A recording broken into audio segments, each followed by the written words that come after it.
दर्शयामि विराजनान्तरे विशेषार्घ्य आचमनीं समर्पयामि।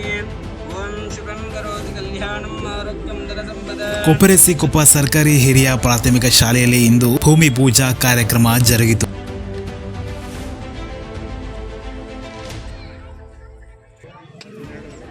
ನಮಸ್ಕಾರ ವೀಕ್ಷಕರೇ, ಸರ್ಕಾರಿ ಹಿರಿಯ ಪ್ರಾಥಮಿಕ ಶಾಲೆ ಕೊಪ್ಪಸೆರಿಕೊಪ್ಪದಲ್ಲಿ OSAAT ಎನ್ನುವ NGO ಸಂಸ್ಥೆ ವತಿಯಿಂದ 4 ಶಾಲಾ ಕೊಠಡಿ ಮತ್ತು 1 ಶೌಚಾಲಯ ನಿರ್ಮಾಣ ಮಾಡಲು ಸುಮಾರು 72 ಲಕ್ಷ ಮೊತ್ತದ ಕಟ್ಟಡವನ್ನು ನಿರ್ಮಾಣಕ್ಕಾಗಿ ಭೂಮಿ ಪೂಜೆಯನ್ನು ನೆರವೇರಿಸಲಾಯಿತು. ಇವರು ಈಗಾಗಲೇ 93 ಶಾಲೆಗಳಲ್ಲಿ ಯೋಜನೆ ಪೂರ್ಣಗೊಳಿಸಿದ್ದು, ಕೊಪ್ಪಸೆರಿಕೊಪ್ಪದಲ್ಲಿ ನಿರ್ಮಿಸುತ್ತಿರುವ ಕಾಮಗಾರಿ 107ನೇ ಪ್ರಾಜೆಕ್ಟ್ ಆಗಿರುತ್ತದೆ. ಕೇವಲ ಕಟ್ಟಡಗಳಷ್ಟೇ ಅಲ್ಲದೆ ಶಾಲೆಗೆ ಲ್ಯಾಪ್ಟಾಪ್, ಕಂಪ್ಯೂಟರ್ ಹಾಗೂ ಇತರ ಉಪಕರಣಗಳನ್ನು ಒದಗಿಸಲು ಮುಂದಾಗಿರುತ್ತಾರೆ.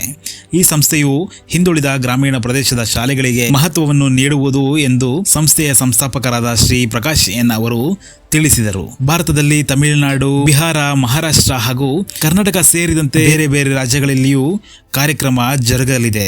ಉತ್ತಮ ಗುಣಮಟ್ಟದ ಸೌಲಭ್ಯಗಳು ಎಲ್ಲ ಮಕ್ಕಳಿಗೂ ದೊರಕಿಸುವುದೇ ಇದರ ಧ್ಯೇಯ ಆಗಿರುತ್ತದೆ.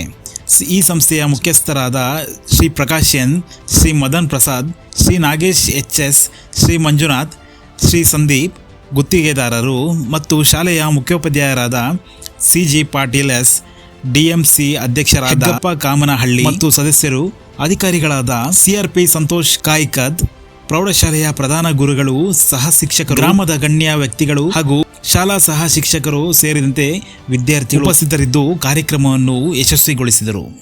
ಈ ಒಂದು ಒಸ್ಯಾಟ್ ಸಂಸ್ಥೆಯ ಈ ಒಂದು 72 ಲಕ್ಷದ ಅನುದಾನ ಏನಿದೆ ಅಲ್ಲ, ಅಲ್ಲಿ ಎಲ್ಲರೂ ಸೇರಿ ನಾವು ಒಗ್ಗಟ್ಟಾಗಿ ಉಪಯೋಗ ತೋಗೋಣ. ಜ್ಞಾನ ದೇಗುಲ ಅನ್ನೋದು ತಮ್ಮೆಲ್ಲರಿಗೂ ತಿಳಿದ ವಿಷಯನೇ. ಆ ಒಂದು ವಿಷಯದಲ್ಲಿ ತಮ್ಮೆಲ್ಲರ ಈ ಸಹಕಾರಕ್ಕೆ ನಾವು ಶಿರೋಣಿಯಾಗಿದ್ದೇವೆ. ನಾವು ಇಷ್ಟು ದಿನ ಏನು ಪ್ರಯತ್ನ ಪಟ್ಟಿದ್ವಿ, ಅದು ಇವತ್ತು ನನ್ನ ಕನಸು ನನಸಾಗಿದೆ ಅನ್ನೋದು ನನ್ನ ಭಾವನೆ ಆಗಿರುತ್ತೆ.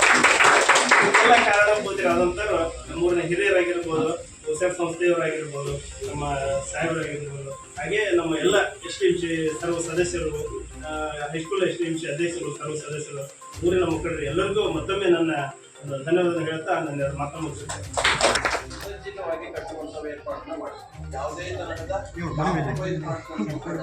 ವರದಿ ಬಾಲು ರಾಯ್ಕರ್.